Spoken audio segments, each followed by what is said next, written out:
sa Pilipinas. NBC Manila Broadcasting Company. DZRH, member, kapisanan ng mga broadcaster ng Pilipinas. Talagang tatapusin ko na siya. Pag hindi siya nakinig sa akin, ang kapal ng mukha niya. Sa anak ba natin nanligaw? At ito naman si Sheila, nagpabola. Handog ng DZRH ang dulang sa kanyang panahon. Ang taong mapagmataas, kapag bumagsak ay lagapak. Ganito ang naging karanasan ni Elario sa ating dulang sa kanyang panahon.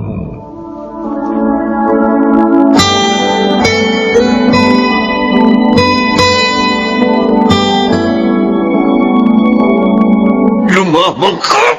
Ano ko? Tama na po, sir. Hindi po ako lalaban sa inyo. Magulang kayo ng babaeng mahal ko. Gago! Sir, Manloloko ka! Akala mo maniniwala ako sa mga drama mo? hindi po ako naloloko, sir. Tapat po't malinis ang damdamin ko kay Sheila. Hindi ka matitigil? Sir! Sir! Ayoko nang makita pa ang mukha mo, oportunista! Lubayan mo si Sheila! Kung gusto mong umaba pa ang buhay mo! Sir! Turuan mo pa ng leksyon ng lalaking ito bago natin iwan dito! Rosario, please proceed to the emergency room. Tyron, pamangkin, Proceed to the emergency room. kumusta na pakiramdam mo? Masakit pa pong katawan ko. Tsaka yan lang. Wala kang malay na makita ka na isang tricycle driver na kapitbahay natin. Matindi ang pambubugbog na ginawa sa'yo. Si Sir Hilario at ang tauhan niyang si Ogot, sila pong bumugbog sa akin. Bakit?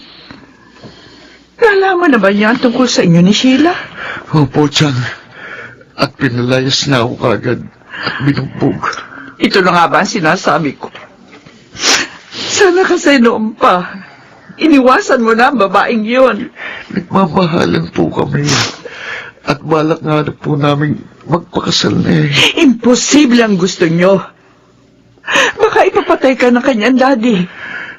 Napakasama ng ugali ni Sir Hilario.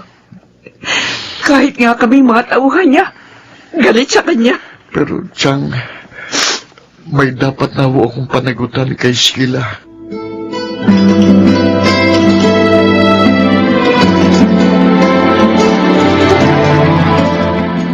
Hilario, bakit mo naman ginawa yun?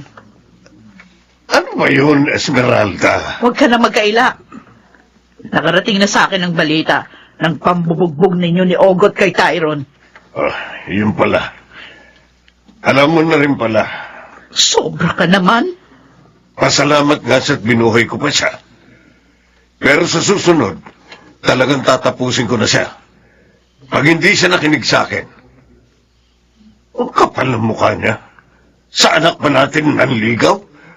At ito naman si Sheila, nagpabola. Pero may dapat na siyang panagutan sa ating anak. Ano sinabi mo? Aray ko. Iwan mo nga ako, Hilario. Nasasaktan ako. Nakakalimutan mo na yata kung sino sinasaktan mo. Ayan. O ngayon, ulitin mo ang sinabi mo. May dapat ng panagutan si Tyron sa ating anak. Dahil buntis na si Sheila!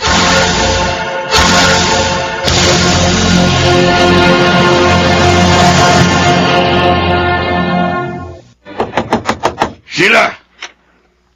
Sheila, buksan mo ang pinto!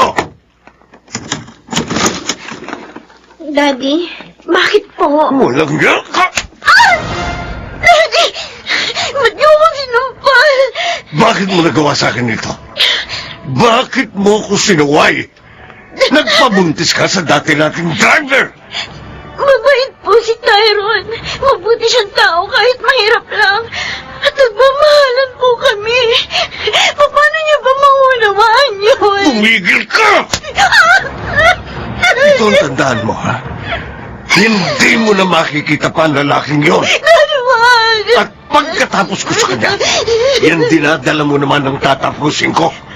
Ano ibig niyong sabihin? Ibaalis ko yan. Ipalalaglag mo. Hindi ako papayag na mabahiran ng hampas lupa ang ating pamilya. Tama-tama ang pwesto namin. Sa madilim na iskinitang ito malapit sa bahay ng animal. Hilario, dito ba natin siya tatapusin? Akong sisintensya sa animal na yun. Magbantay ka lang. Sabi niyo eh. Ay, basa mo. Dumarating na siya. Oo nga. Ang hayop. Malapit na siya. Tawagin mo na. Meron! Ha? Dali nga! Ogot? Sir Hilario? Bakit niyo ko inaabangan dito? Para maningil sa paglapastangan mo sa anak ko, walang yaka. Ha? Hudas ka. Binuntis mo pa ang anak ko. Handa po akong pakasalan siya, sir. Gago! Hindi ako bobo para tanggapin kang manugang. Ang dapat sa'yo, tapusin na. Ha? Baril? May baril kayo? Oo. At ito ang tatapos sa'yo.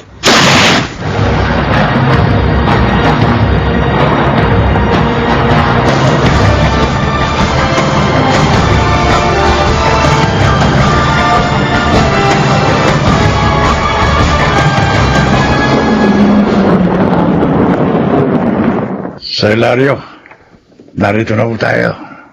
Oo nga. Ngayon, makapagpapahinga na ako. Sir, paano kung may magkaso sa inyo? Huwag mong intindihin yun. Kaya kong bayaran ng mga pulis na yun. Sige na. Buksan mo na itong pinto nitong kotse. Apo.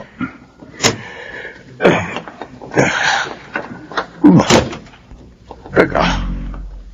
Bakit maraming tao dito sa amin? Hilario! Oh, Hilario! Hilario! bakit, Esmeralda? Ano nangyari? Wala na si Sheila. Wala na ang ating anak. Ano? Oh, Diyos ko. Oh, my God. Anong nangyari yun?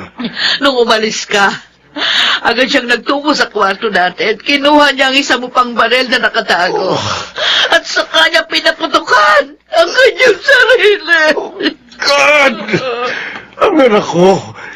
Sheila! Sheila, bakit mo ginawa ito? Bakit?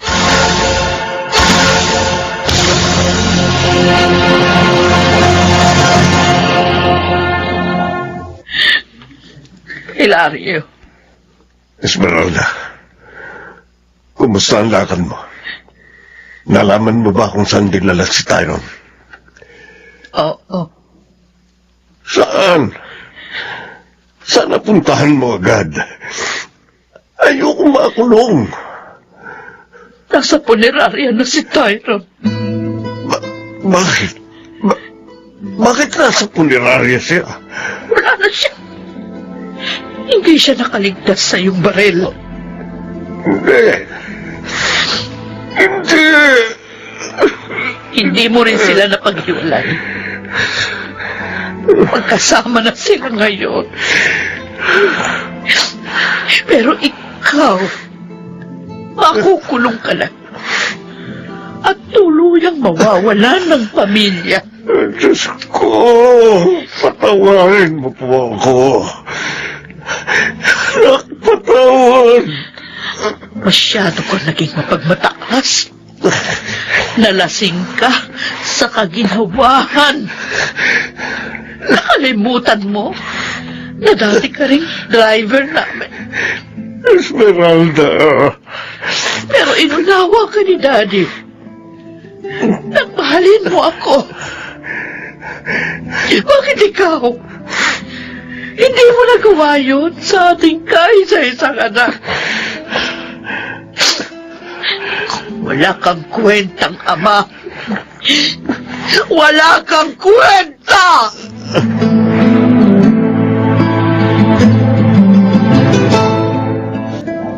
Menang,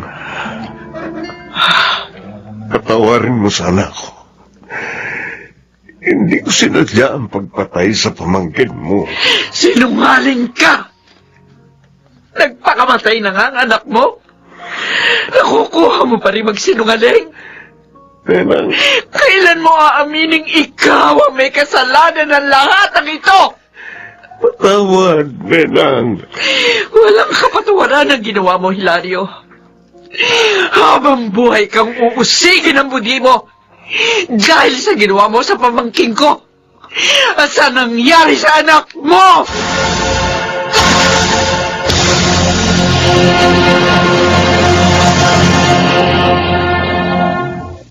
Higit pa ring mapalad ang dukhang mabuti ang ugali kaysa sa mayaman sa kanyang panahon.